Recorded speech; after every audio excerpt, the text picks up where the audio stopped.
بسم الله الرحمن الرحيم. كما نعرف التكنولوجيا مهمة جدا في الحياة اليومية لكل إنسان في هذا العصر الحديث. هذا لأن التكنولوجيا تستطيع أن تسهل أعمال البشر وتوفر كثير من وقتنا وجهدنا. لقد غيرت التكنولوجيا طريقة حياتنا لتصبح أسهل وأفضل من قبل.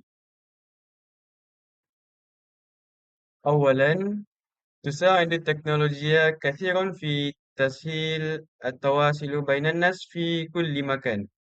يمكننا الاتصال بالعائلة والأصدقاء الذي يعيشون بعيدا عنا بسرعة كبيرة، حتى لو كانوا في دول أخرى.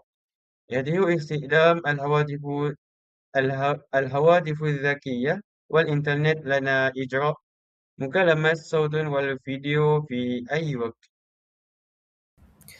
تغير التكنولوجيا الحديثة أساليب التعلم والعمل بشكل كبير، حيث أصبح التعلم يتم عبر المنصات الرقمية والفصول الافتراضية، مما يتيح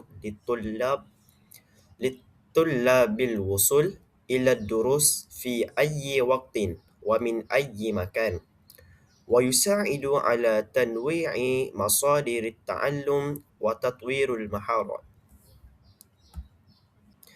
وفي الختام، فإن هذا التحول يتطلب مهارات جديدة ووعي في استخدام التكنولوجيا لضمان تحقيق أفضل النتائج، مع الحفاظ على جودة الأداء والتوازن بين التقدم والقيم الإنسانية.